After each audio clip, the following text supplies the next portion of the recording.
Assalamualaikum warahmatullahi wabarakatuh. Perkenalkan, nama saya Yuka Ramadhani dari kelas 10B. Di video ini saya akan menjelaskan materi mengenai puisi dan biografi dari pelajaran Bahasa Indonesia kelas 10. Dari pengertian puisi, puisi adalah karya sastra yang digunakan untuk mengungkapkan gagasan atau perasaan seseorang dalam bentuk kata-kata yang indah. Namun, puisi cenderung bersifat tidak formal atau bersifat kiasan.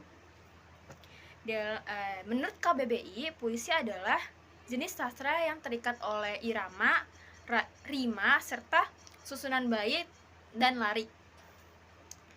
Gaya bahasa puisi.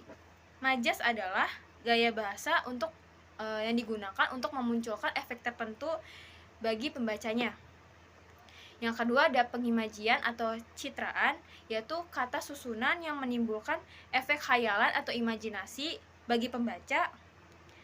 Biasanya dapat berupa penglihatan, pendengaran, penciuman, perabaan, pengecapan, dan citra gerak. Yang ketiga ada kata konkret. Kata konkret itu adalah kata rujukan yang lebih mudah ditangkap oleh indera seperti pohon, perahu, bunga, hujan, jalan, dan lain-lain sebagainya. Yang keempat atau yang terakhir yaitu adalah ada kata konotatif. Nah, kata konotatif ini itu adalah kata yang berasosiasi. Timbul akibat asosiasi perasaan pembaca terhadap kata yang dia baca. Seperti kuda yang bernafas nyala, yang artinya atau maknanya tuh kayak kuda itu memiliki semangat yang berkobar karena nafasnya yang nyala disamakan seperti api yang berkobar. Lalu ada mukalisasi. Mukalisasi adalah teks puisi dan musik. Puisinya dipadukan oleh musik. Nah, terdapat mukalisasi dalam puisi itu ada tiga. Yang pertama ada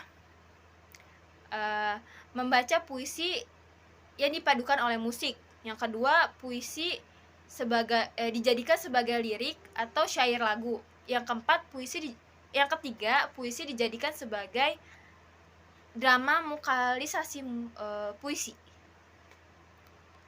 Nah, untuk menampilkan mukalisasi itu perlu disiapkan seperti pemilihan puisi yang ingin kita bacakan.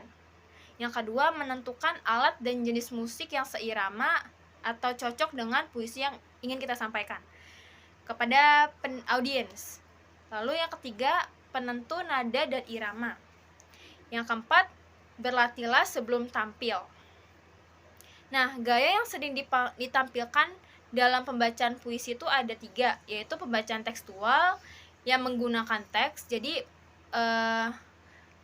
pembawa puisi itu membawa teks untuk pada saat membacakan puisi. Yang kedua ada pembacaan deklamasi. Pembacaan deklamasi ini tuh bedanya dia tuh dihafalkan, tidak membawa teks.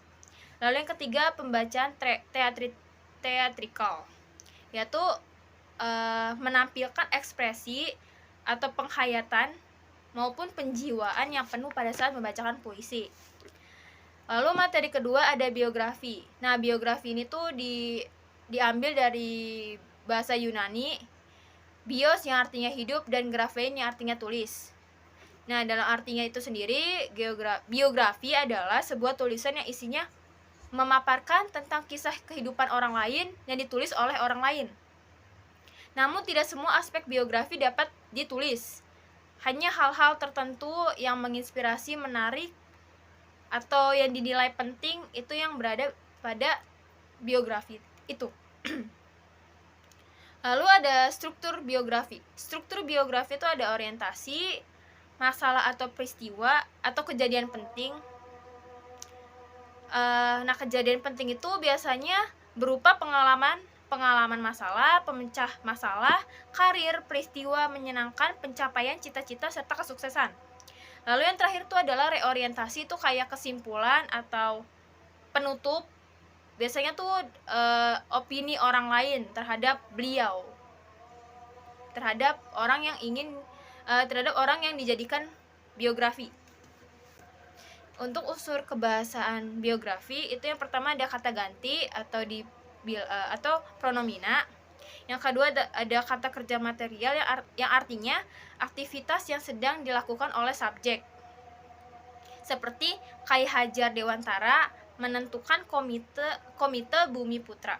Yang ketiga ada kata sifat atau adjektiva. Biasanya dengan tulisan miring. Tulisannya sangat komunikatif, tajam, dan patriotik. Yang keempat ada kata kerja pasif. Nah, kata kerja pasif ini subjeknya dikenal suatu pekerjaan. Seperti contohnya tuh Kai Hajar dipercaya oleh Soekarno sebagai Menteri Pendidikan Indonesia.